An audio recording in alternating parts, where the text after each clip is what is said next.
di dalam kita menjalani semua hal dalam kehidupan ini, semuanya harus disandarkan kepada Allah Subhanahu wa ta'ala.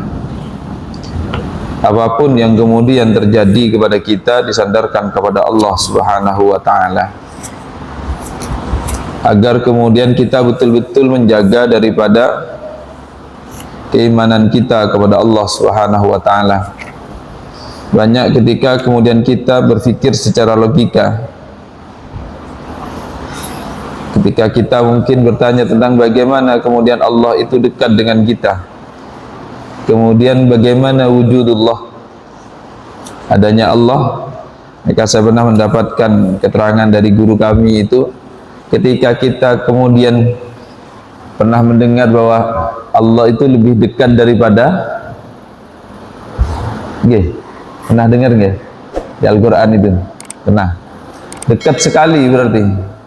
Bagaimana kemudian wujudullah, Allah itu ada. Bahasa sederhananya kalau guru kami mengekspresikan sebenarnya bahwa ketika itu sudah berada di antara kita, di dalam diri kita, maka tidak ada lagi batasan di antara kita dengan Allah. Tidak ada celah. Seandainya ada celah, maka wujudnya itu akan tampak. Seperti kita ini, Pak. Seandainya tangan itu ada celah dengan mata kita, itu akan tampak. Tapi ketika tidak ada celah, tampak nama buatan. Sedangkan Allah itu lebih dekat, kan seperti itu. Maka itu secara logikanya saja. Tapi buat kita pada akhirnya apa? Maka membangun nilai-nilai tauhid kita, i'tiqad kita kepada Allah betul-betul harus dijaga. Betul-betul bahwa semua hal yang kita lakukan itu murni hanya karena Allah, disandarkan karena kepada Allah. Kalau kita mau menganalisis, bahasanya menganalisis, misalkan kalimat Allah ketika itu dalam bentuk sebuah tulisan akan meliputi sebuah huruf alif, lam, kemudian ha. Kan ngoten. Jenengan buang alifnya, maka tetap akan kembali kepada Allah.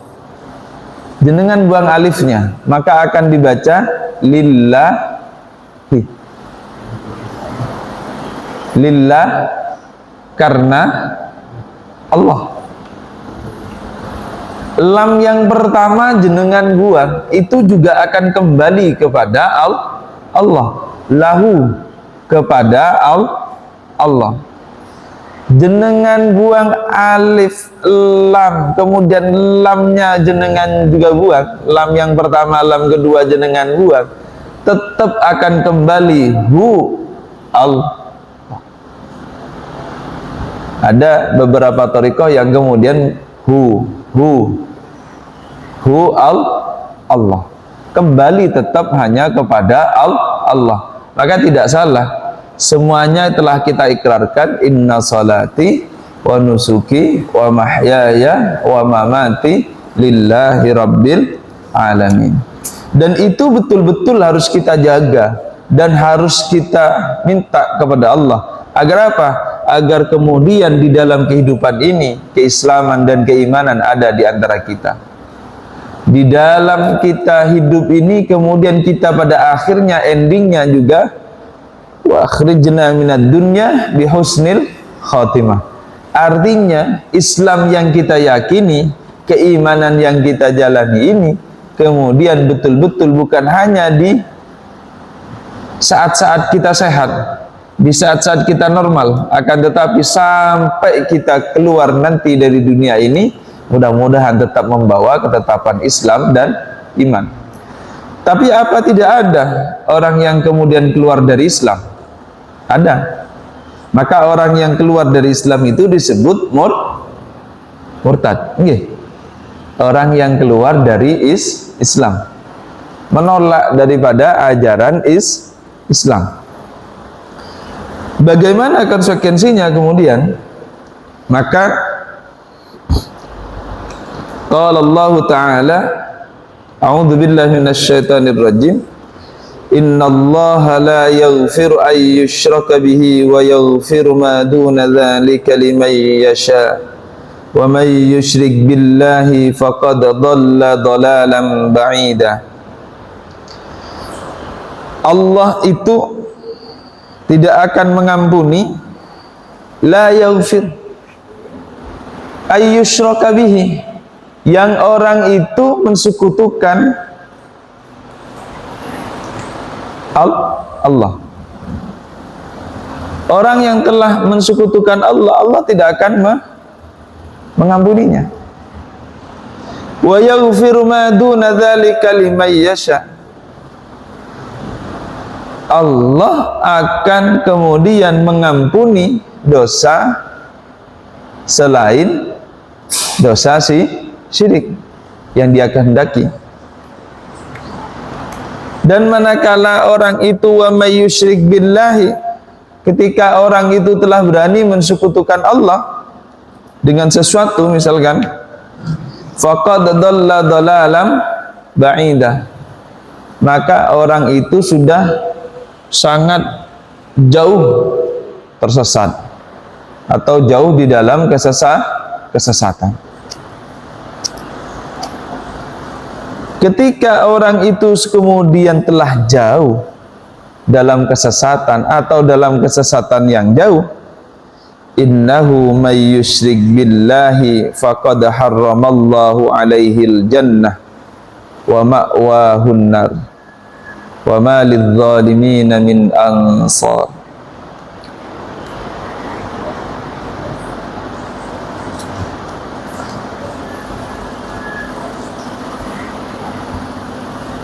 Orang yang mensekutukan Allah, maka orang itu Allah itu mengharamkan baginya, faqad harramallahu alaihil jannah. Orang yang berani mensekutukan Allah, maka Allah mengharamkan bagi orang tersebut al-jannah. Diharamkan surga bagi orang tersebut yang berani mensekutukan Allah. Wa ma'wahun, kalau orang itu sudah haram berada di neraka, maka tidak ada pilihan yang lain. Pilihannya adalah ketika orang itu sudah diharamkan berada di dalam surganya Allah, maka orang itu akan berada di nerakanya Allah. Wa ma'wahun kunnar. Dan ini yang kemudian harus kita jaga betul. Ketika kita kemudian berada dalam jalur-jalur keislaman, keimanan, kemudian pengen mendekatkan diri kepada Allah, jangan sekali-kali kemudian memunculkan kesyirikan kita kepada Allah. Untuk mensekutukan Allah jangan sampai. Karena ketika dosa itu yang terjadi, maka konsekuensinya ya ini, Allah haramkan bagi kita. Maka semuanya disandarkan kepada Allah. Enak. Orang itu kalau dapat nikmat disandarkan kepada Allah. Ketika dapat nikmat akan mengungkapkan alhamdulillah. Nggih. Semuanya memuji kepada Allah. Kalau orang-orang yang kemudian terus mendekatkan diri kepada Allah, ketemu dengan orang yang nakal, misalkan ngapunten, dia akan senantiasa berdoa, mendoakan orang tersebut, minta kepada Allah, minta kepada Allah. Dan orang kalau mampu di situ dia akan mengungkapkan alhamdulillah. Oh, mungkin orang ini kemudian bisa menjadi kemudian tempat dia berdakwah, mengajak orang yang keluar konteks kemudian diajak di dalam konteks di jalan keislaman, dikembalikan bukan karena dirinya tapi karena Allah. Karena Allah disandarkan kepada Allah. Ketika dia mengajak, kemudian dipasrahkan semuanya hasilnya kepada Allah.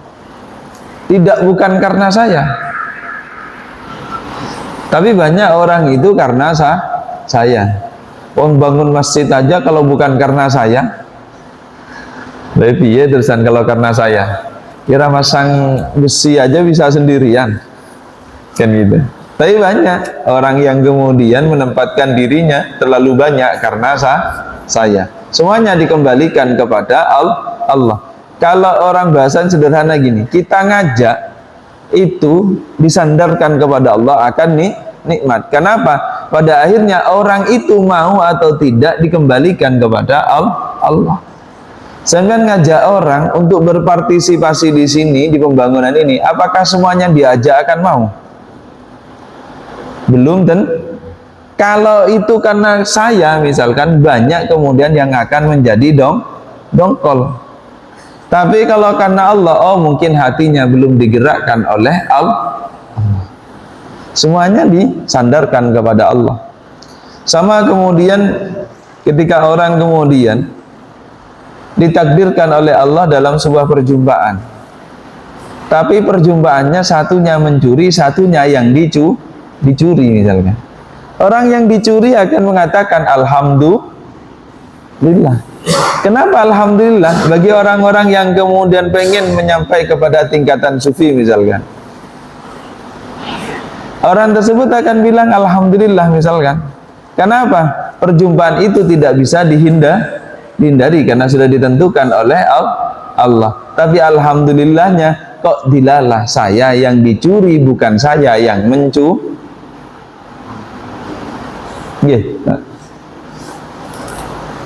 Saya yang dicuri bukan yang mencuri.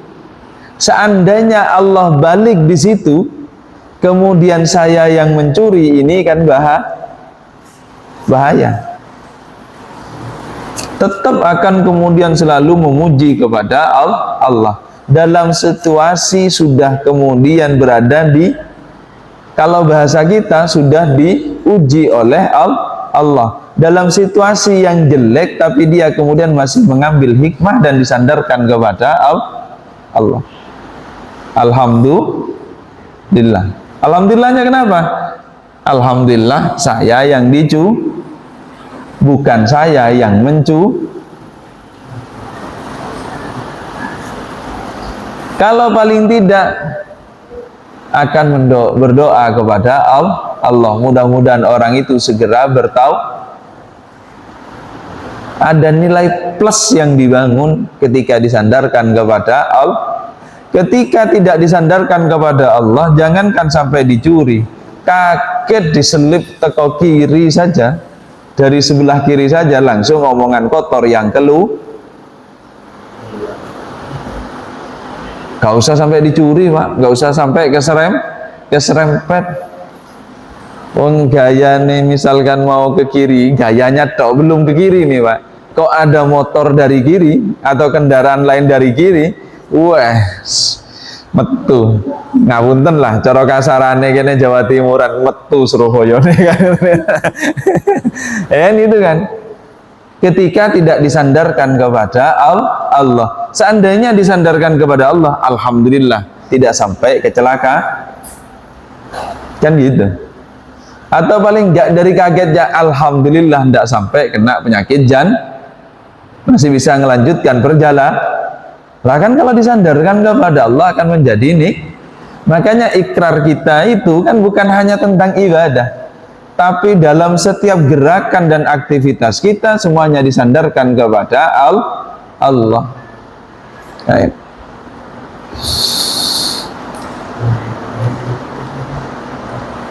Maka di sini pentingnya kita kemudian menjaga nilai-nilai tauhid kita. Jangan sampailah, terutama di dalam kita beribadah atau masalah di dalam i'tiqad kita, keyakinan kita. Bismillahirrahmanirrahim. Wa akhraja Ibnu Majah wal Baihaqi an Abi Darda qala awsani khalili Rasulullah sallallahu alaihi wasallam. Abi Darda pernah berkata, awsani khalili Rasulullah sallallahu alaihi wasallam, berwasiat kepadaku orang yang paling aku kasihi. Khalili, Khalil Rasulullah, yaitu adalah Rasulullah sallallahu alaihi wasallam. Apa wasiatnya Rasulullah kepada Abi Darda?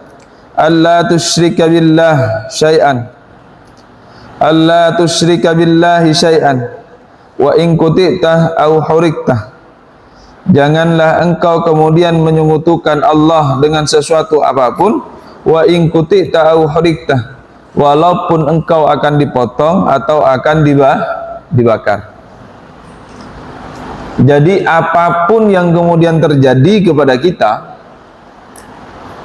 dalam bentuk apapun ujian datang kepada kita, maka jangan sampai kita melepaskan keyakinan kita kepada Allah.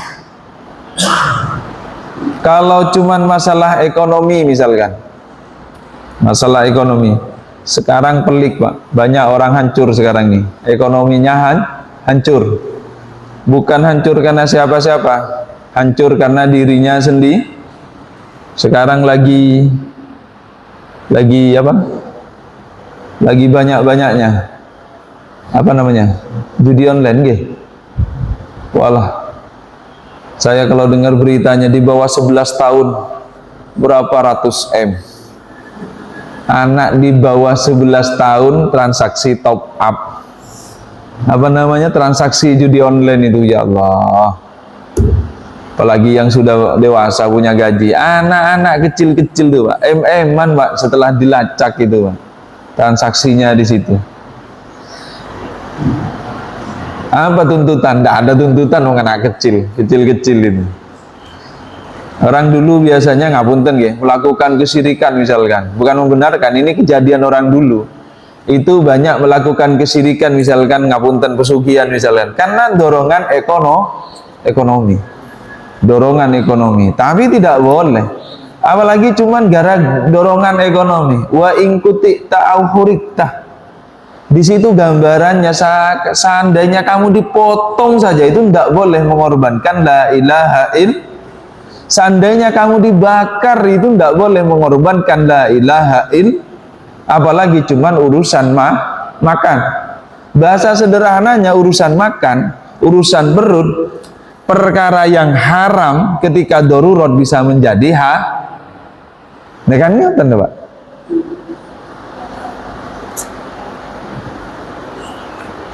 Pernah dengar cerita orang yang masak daging, apa namanya? Daging kambing, bangkainya kambing itu yang meninggal tanpa sebab, tanpa disembelih itu, mati, dimasak, kemudian tetangganya ngidam, pengen daging tersebut, ya kan? Pokoknya pengen makan, baunya enak sekali gitu. Datang ke rumah tetangganya, maka diungkapkan hadza halalun lana wa haramun laka. Ini masakan ini halal bagi kami, halalun lana wa haramun laka, tapi haram bagimu karena tidak doru. Sedangkan ini darurat. Halalun lana, halal bagi kami karena kami tidak ada yang dimakan lagi. Saya ketemu rizki, ya rizkinya itu. Dan itu kan yang mau berangkat haji akhirnya tidak jadi berangkat haji, semuanya dikasihkan ke tetangganya karena tahu itu. Nah, akhirnya tercatat sebagai haji yang padahal orangnya tidak ya. Karena itu ya, mudah-mudahan orang yang jemaah haji datang, mudah-mudahan hajinya semua mabrur semua. Nah, tapi di situ kemudian gambaran kepada kita. Kalau hanya masalah ekonomi, jangan sampai kemudian mengorbankan keyakinan kita. Sudah banyak gambaran orang-orang terdahulu bagaimana dibakar itu tidak apa-apa, tidak akan mengorbankan kalimat la ilaha il.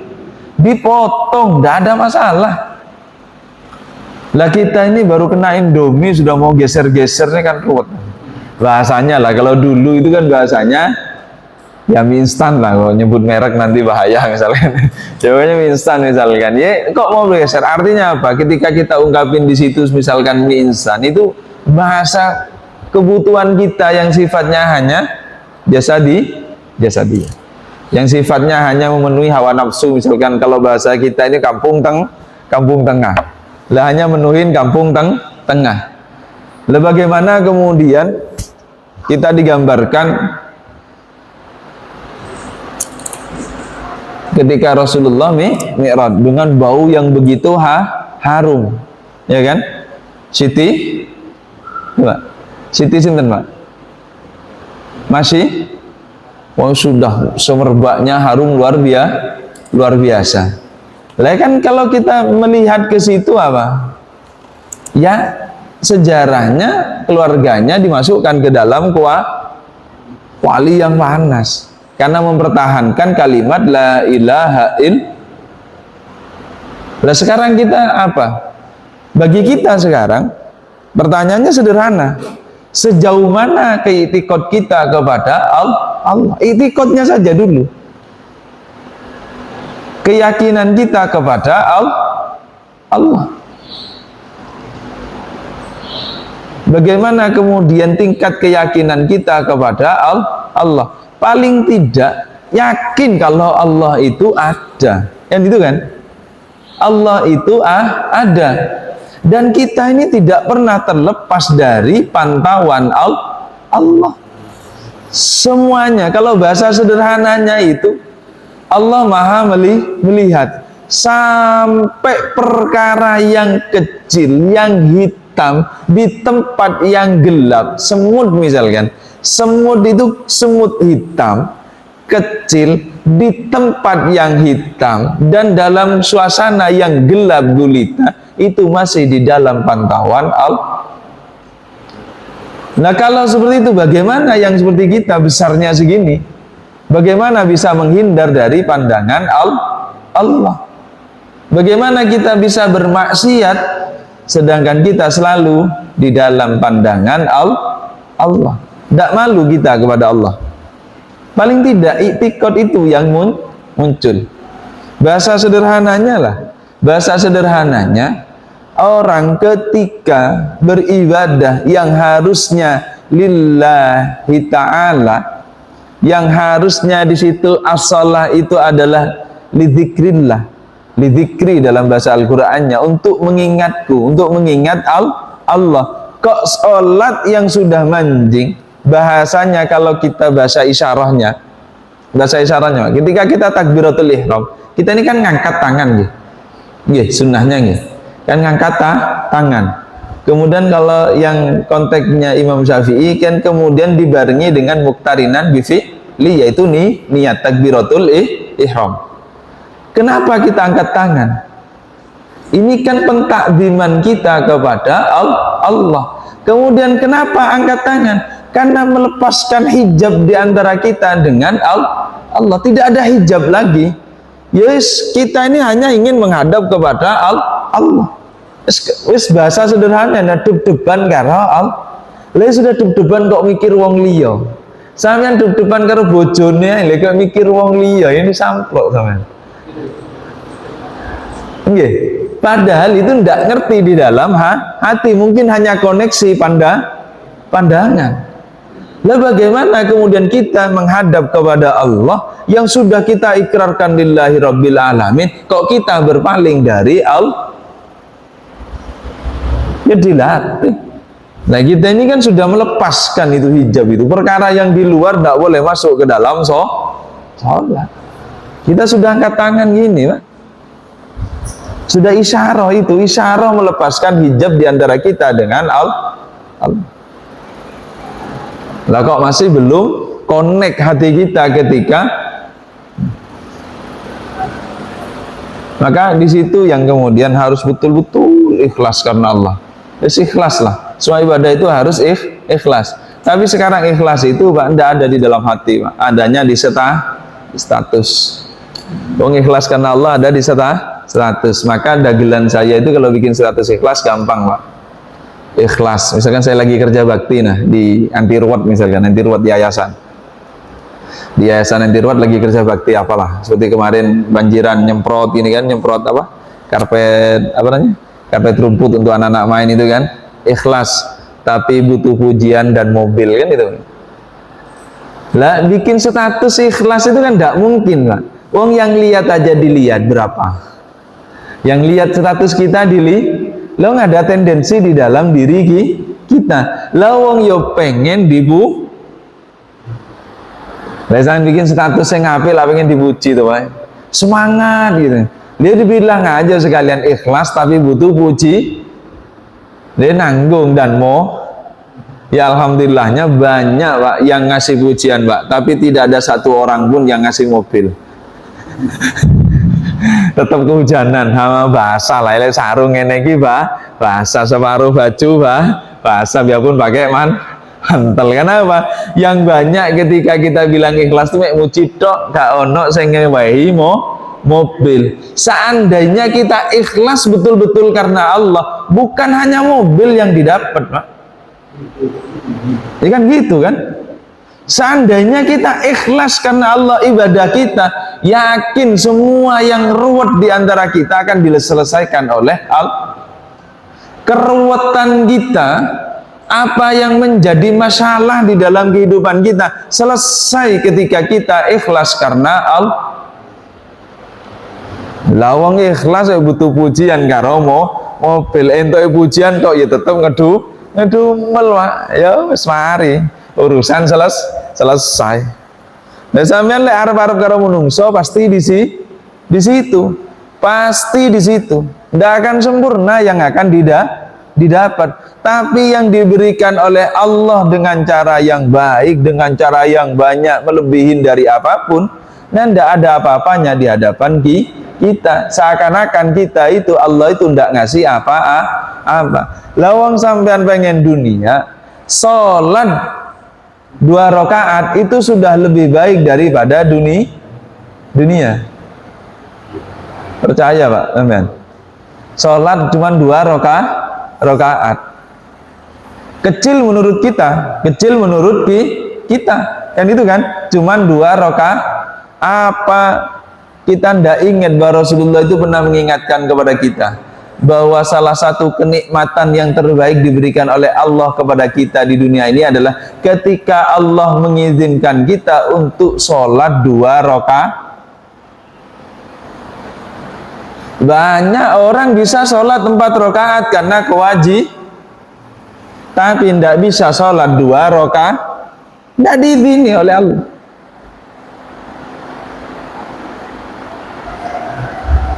Namun 2 rakaat, Pak, angel, Pak. Qobliyah ba'diyah angel, gak usah sepertiga malam. Qobliyah ba'diyah susah. 2 rakaat, 1 rakaat setelah isya susah kok witir.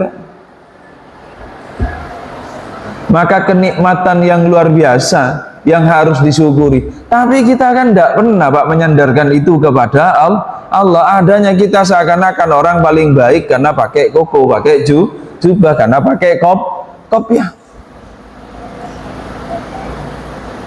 Kan banyak orang digodanya itu kan sederhana, agar syirik, biarpun itu syirik kecil ya.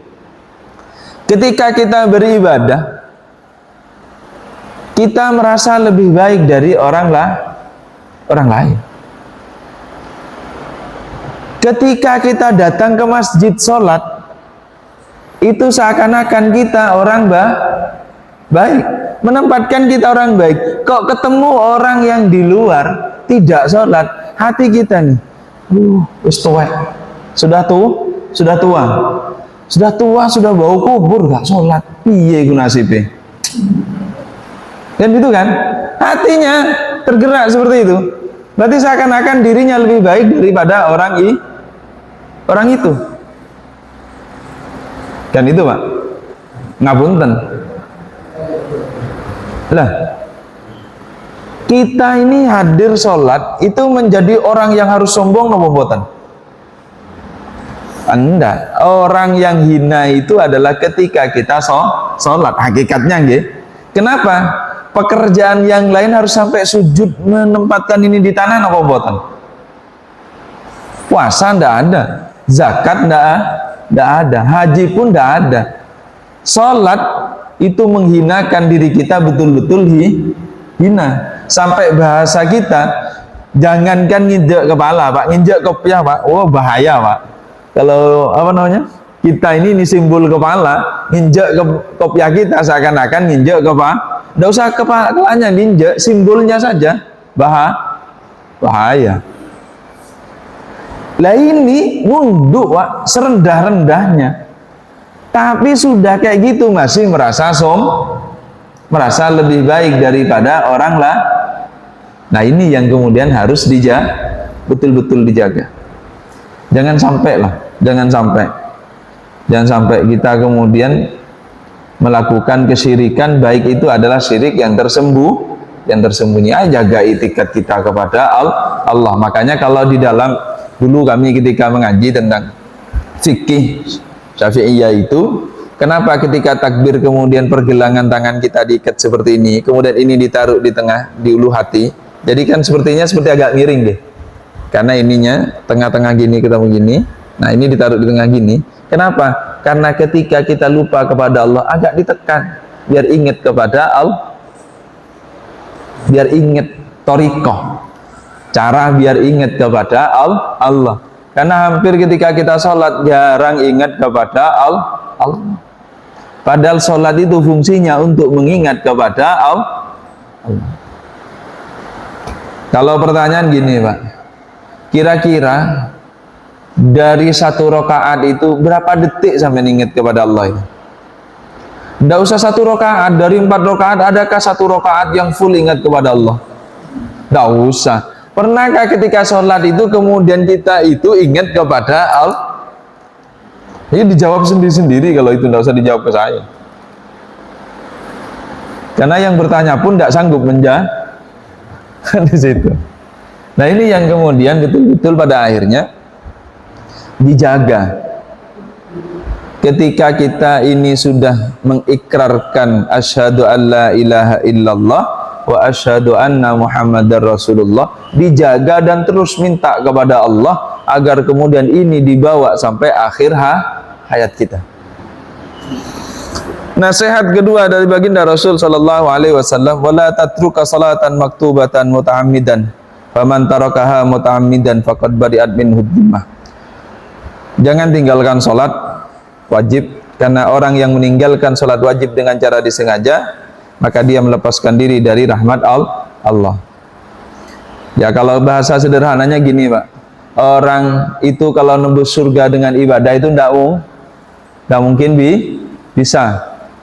Nonton kan?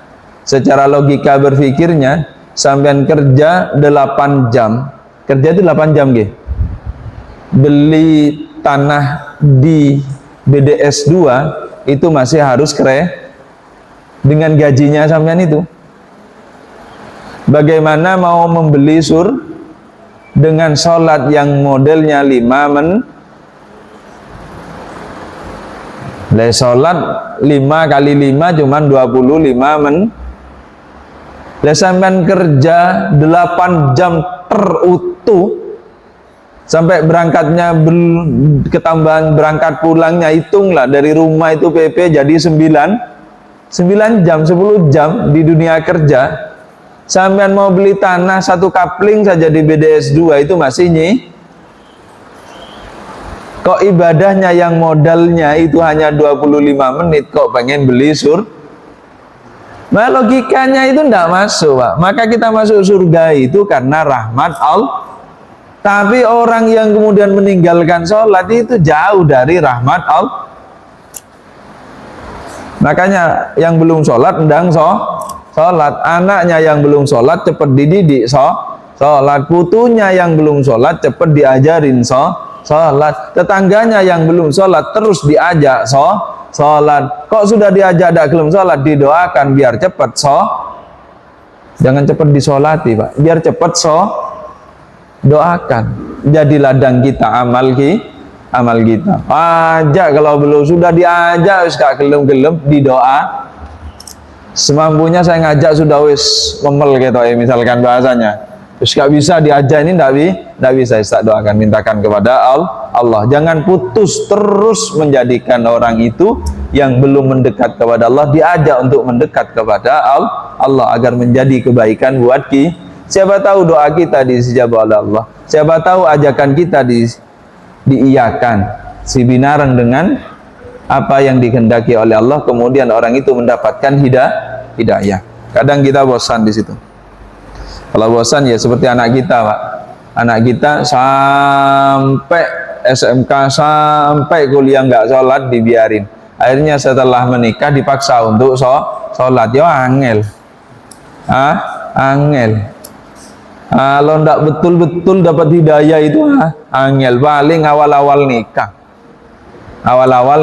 nikah ngumpul ke masjid karena orang baru, 3 kali proses kembali ke habitat lama. Ya kan banyak Pak, orang nikah baru masuk sini misalkan orang baru, oh aktif, pertamanya datang ke masjid, 3 hari kembali ke habitatnya, kembali ke kebiasaannya lagi. Yang terakhir apa? Wala tashrabal khamra fa innahu miftahu kulli syarr. Tidak usah minum khamr. Orang minum khamr itu kunci dari semua kesalahan. Dan pada akhirnya ketika orang, ini kan hanya nasihatnya tadi 3 hal itu. Intinya jangan berlakukan kesyirikan, apalagi sampai keluar dari Islam. Nah, orang yang sudah kadung keluar bagaimana konsekuensinya? Konsekuensi hukumnya itu adalah orang itu kalau nanti Islam terus kemudian murtad, terus kemudian hukumnya bagaimana? Maka orang itu amalnya gugur. Kalau nanti dia kembali kepada Islam, maka kaidahnya dia harus mengqadha pekerjaan-pekerjaan wajib yang ditinggalkan. Kalau orang itu menikah, maka ketika dia keluar dari keyakinan itu, maka dia gugur nikahnya. Nikahnya langsung menjadi apa? Talak bahasanya gitu. Langsung pisah, cerai. Langsung otomatis gugur, nikahnya langsung gugur. Ada yang kedua, kalau itu belum dukhul, belum melakukan hubungan suami istri. Kalau yang pertama indal Hanafi itu pokoknya ketika sudah selesai mau dukhul mau enggak itu ada apa namanya? Berarti langsung gugur. Tapi indal Syafi'i ketika orang itu kemudian belum melakukan dukhul, baru ikrar misalkan, baru akad nikah, kok belum melakukan dukhul, jadi dukhul Pak, hubungan suami istri.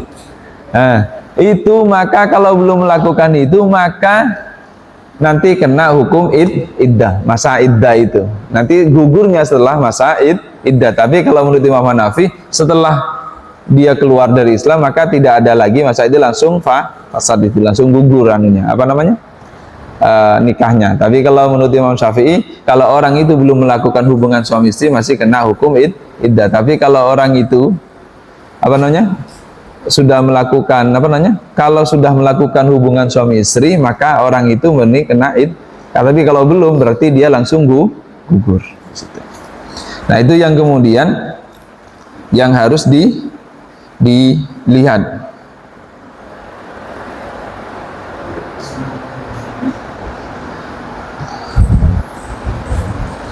Nah, itu perbedaan, ada masa iddah dan ada tidak masa iddah. Bagi seorang pemimpin yang ada di lingkungan misalkan sekelas RT, ya harus bisa mengajak kepada siapa? Kepada orang itu untuk tetap kembali kepada jalur keislaman. Harus. Tapi kalau bahasa konteksnya sederhana, Pak. Kalau orang itu tidak mau masuk kepada Islam lagi, kalau hukum syariatnya apa? Dipenggal kan, ngoten kan? Ya kan harus seperti itu. Kalau konteksnya syariat Islam. Tapi kalau di sini kan tidak bisa. Orang keluar dari Islam kalau di Indonesia langsung dipenggal kan tidak bisa kan gitu kan. Kalau kita bahasanya man ghayyara dinahu fadribu unukuhu. Barang siapa yang kemudian mengganti agamanya maka penggal lehernya, kan konsepnya kan seperti itu. Tapi kan itu kan tidak bisa langsung kemudian ujuk-ujuk langsung menggal kan gitu kan. Paling tidak konsekuensinya jelas, tidak boleh dimakamkan di pemakaman tuh. Konsekuensinya jelas. Dan kalau orang itu mau kembali tetap syaraitnya tetap kemudian bisyahadata ini lagi harus mengucapkan 2 kalimat syahadat dan diingatkan terus untuk terus memperbanyak istighfar kepada Allah. Yang wajib-wajib dikotok, diimbangi dengan istighfar. Nah, disitulah kemudian kita harus betul-betul menjaga daripada iktikad kita, keyakinan kita kepada Allah. Ingat, kemurtadan itu bisa terbentuk di antara kita ketika kita tidak meyakini sesuatu perkara yang harus diyakini. Dan dari kita iman kepada kitab-kitab Allah. Kemudian kita mempertanyakan, oh kayaknya Injil itu bukan kitab Allah misalkan. Ngapunten nggih. Nah, yaitu menjadi kemurtadan karena tidak percaya dengan kitab-kitab Allah. Atau sama dengan gini, kita ini kan kalau seperti itu kan agak susah misalkan, karena traduksi misalkan Injil ini kitabnya agama sebelah misalkan, padahal tidak. Injil itu adalah kitab yang diturunkan oleh Allah kepada salah satu Nabi Isa. Lah, misal gini, kita meyakini ada Nabi setelah Nabi Muhammad, maka di situ menjadi kemurtadan. Nah, kan di situ. Maka menjaga keimanan itu penting. Jangan sampai kemudian bahasa sederhananya itu saya percaya satu ayat di dalam Al-Qur'an, atau saya percaya semua ayat di dalam Al-Qur'an tapi ada satu ayat yang saya tidak yakini. Sama.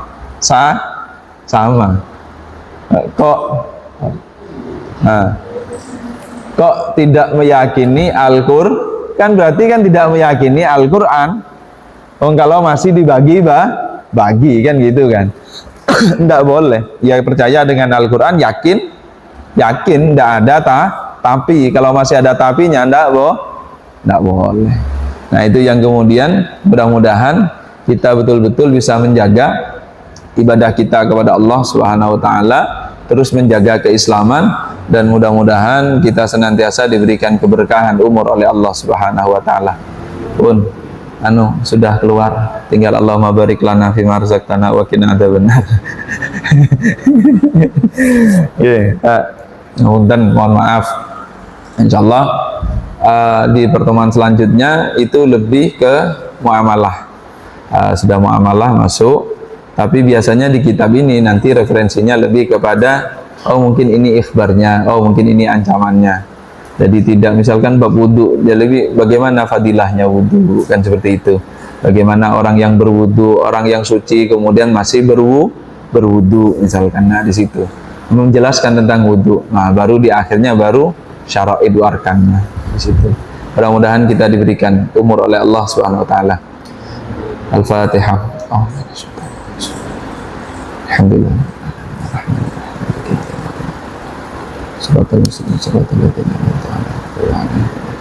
Bismillahirrahmanirrahim. Alhamdulillah rabbil alamin. Hamdan syakirin, hamdan la yukafi mazidah. Ya Rabbana lakal hamdu kama yanbaghi li jalali wajhika wa 'azimi sultanik. Allahumma salli wa sallim wa barik ala sayyidina Muhammad wa ala ali sayyidina Muhammad. Allahumma ij'alna minal muta'allimin waj'alna minal mu'allimin waj'alna minal muta'amilin innaka antal 'allamul ghuyub. Allahumma ij'alna minal muta'allimin waj'alna minal mu'allimin waj'alna minal muta'amilin innaka antal 'allamul ghuyub. Allahumma ij'alna minal muta'allimin waj'alna minal mu'allimin waj'alna minal muta'amilin innaka antal 'allamul ghuyub. Ya latifan bi khalqi ultuf bina ya latif. La ilaha illa anta subhanaka inni kuntu minadh dhalimin. Rabbana zalamna anfusana wa illam taghfir lana wa tarhamna lanakunanna.